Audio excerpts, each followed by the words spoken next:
CoryxKenshin is the greatest mangaka in the West and is absolutely smashing records with his new manga, The Monsters We Make. But with that also comes some controversy with the manga. I'm Luis Sankara, aka the Manga Poppy, and I was not expecting to be on the weirdest timeline where one of the greatest and top YouTubers, CoryxKenshin, came out with his own manga called The Monsters We Make. Not only did he drop this manga, but overnight it became an instant success. If you don't know the huge YouTuber I'm talking about, his name is Cory Devonte Williams, also known as CoryxKenshin. Cory came back after nearly a 2-year hiatus, coming out with this huge news right here in this video. The last time we saw his face was back in 2023, when he made a cameo in the Five Nights at Freddy's movie as a taxi driver. Yes, you can't make this up. So I can see why everyone was hyped about this since we got a gem from back then. That being said, the first part of the video Cory dropped was an impressively animated trailer showing off his series The Monsters We Make. And we're talking about a whole minute of Jujutsu Kaisen level animations going on here. So after some impressive scenes, he goes into the second part of the video talking about the reasons why he's been on hiatus, stating that his new series, The Monsters We Make, took him a good while to produce.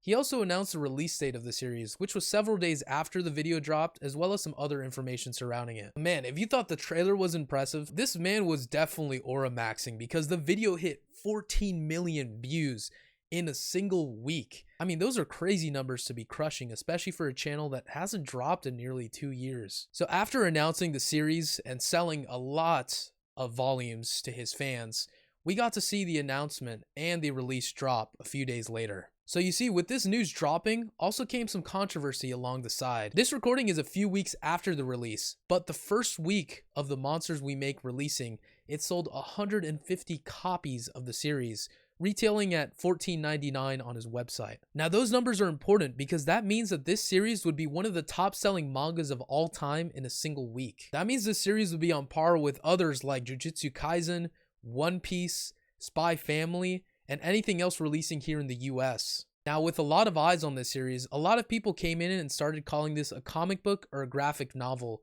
and that it shouldn't be considered a manga. The argument being that Cory would have to be Japanese in order for this to be a manga, because manga translates to comic in Japanese, and it is typically revolving around Japanese culture. However, a lot of people have different sentiments about this, saying that manga could also be considered anything that has black and white colors to it, or has some sort of homage to Japanese culture. Now, if you're wondering where I stand on this, I think it's a comic and a graphic novel, but at the end of the day, if Cory wants to call it a manga, I don't really care. But I can definitely see why people would want to have a clear distinction of them, because just like with other countries, we also make a distinction in the manga community of what's a manga being Japanese, a manhwa being Korean, a donghua being Chinese, and there's even the French out here who call them the manhwa, which is French comics. To be fair too, there's also a certain pizzazz with every culture. You can't exactly replicate some of the nuances that the Japanese have versus what some Koreans have versus what us Americans have. There's also another camp of people who are complaining that Cory wants animation studio MAPPA, which has animated some top series like Chainsaw Man, Jujutsu Kaisen, and Vinland Saga, to animate his series, The Monsters We Make. But I don't really care about that too much either, just due to the fact that this man is just, aiming high, hoping that this great studio will animate his project. So that is kind of a nothing burger.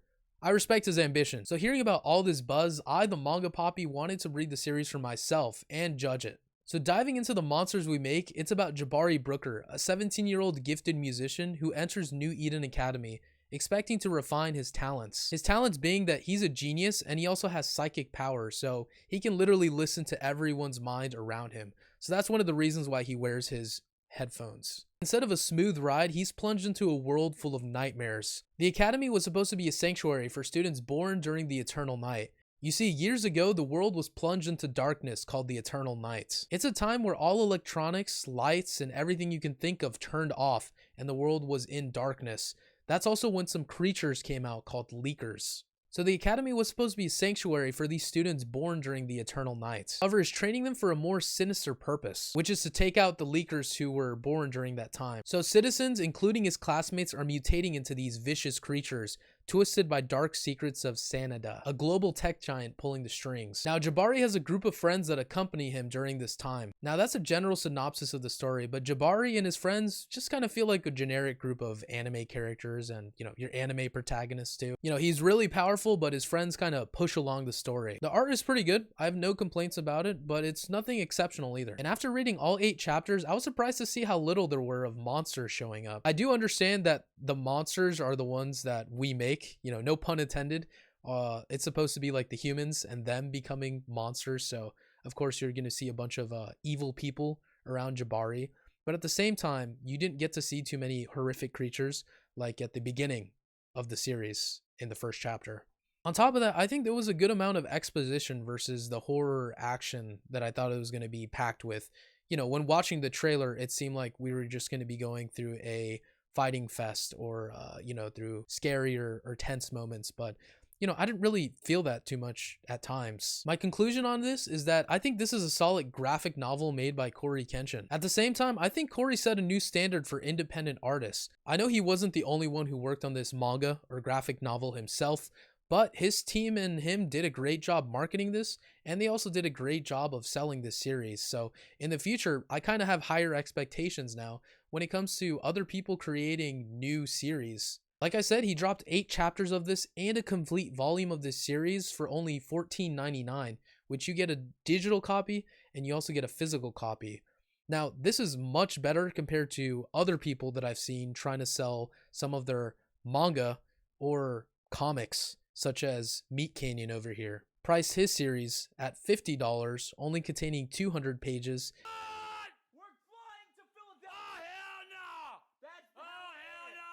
And at the same time, this is less of what I consider a manga because the series doesn't even read right to left, typically like the Japanese, and reads just like a normal book out here in the US from left to right, but is in black and white. That's another video for itself. However, overall, Cory did a net positive, as I'm sure that this series will bring light to a bunch of other manga and graphic novels out here in the US that I think that it kind of deserves, as the scene has been steadily growing over time, but we haven't had anything truly as big as this that he dropped. I also appreciate that Cory draws back to his roots and shouts out some of his favorite series, such as Dragon Ball by the late Akira Toriyama, and also great choreography from Mappa's Jujutsu Kaisen animation, which is just, you know, absolutely chef's kiss. But I look forward to reading more of his series in the future and hopefully see it grow from there.